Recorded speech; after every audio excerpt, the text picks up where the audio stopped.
happened last night? Tabitha's back. What?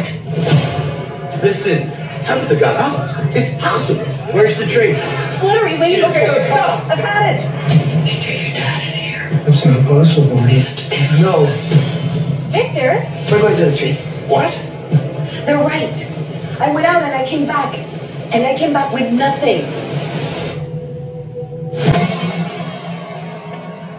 Hello everyone and welcome to Geek Anime channel. I'm your detective host Igor, and today we are going to analyze promotional materials for episode 5 season 3 of one of our favorite TV shows. Obviously I'm talking about From, and there's gonna be some interesting findings for you. I checked everything, I analyzed everything, and I have some theories and maybe even some clues that we're going to discuss today. And obviously there's gonna be a spoiler warning because we are going to talk about an episode that are still not released and are gonna be shown to us only on the next Sunday, so you've been warned. But before I begin, as usual, I want to thank everyone who supports me on Patreon. Your donation is what makes this channel possible, and I want to welcome 2 new members, not just any members, beacons of light, people that basically show me the way. Anna Malachinska and Jay Coops, thank you so much for joining this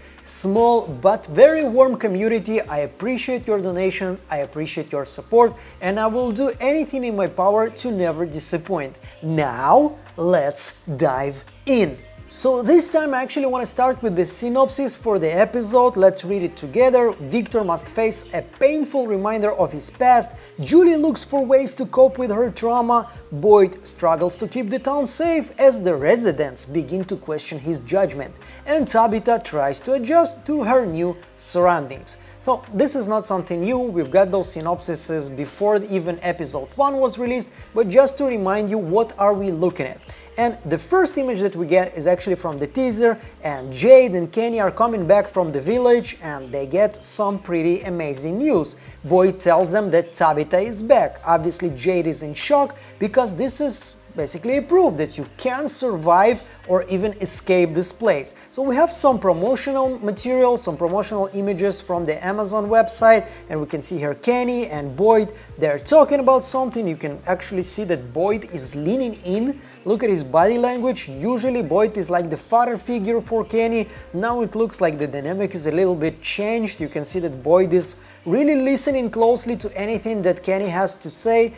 You know, like probably Kenny have some information from this village, especially we know with those sounds that we are hearing all the time. Maybe they even discovered something in the morning. Anyway, we're gonna have to wait a couple more days and see. Now we're moving a little bit forward and we can see that Acosta is coming to the postal office, to the sheriff's office, and look at once again at her body language. Like my first impression from this character is that she's gonna be the boss lady. You know, she's gonna come around and she's gonna try to tell everybody what to do, but we can see, look at her hand, like the way she's like, you know, this is a very nervous movement of somebody, very shy, not confident. She's basically feeling guilty and she's being schooled and told off by Boyd, and we can see that she's kind of accepting that she has no clue what to do in this place. So this is actually surprising for me. I don't want a brat, you know, character, somebody who's like, yeah, challenging everything.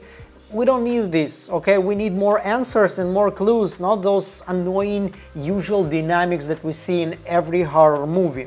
So yeah, there's gonna be a lot of angry Boyd here. Now look at this urn, okay? It looks very old, kind of caught my eye. I don't think there's nothing to it, but everything looks pretty well preserved. Like, even though it's probably here for a couple of decades, this one looks like maybe a trash can or something like this, but it also looks way older than anything else in this room. So we have a lot of like angry Boyd shots. I'm not gonna stay too much on them because there are no details, just basically look at the Boyd.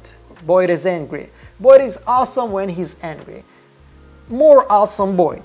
And another shot of awesome Boyd. Enjoy yourself. So here we have Donna taking Henry to Victor's room. This is probably already the moment when Donna realizes that Henry is Victor's father. Tabitha told her, so she took him to Victor's room so he will see what happened to his son. And we can see that Henry is kind of shocked. He understands that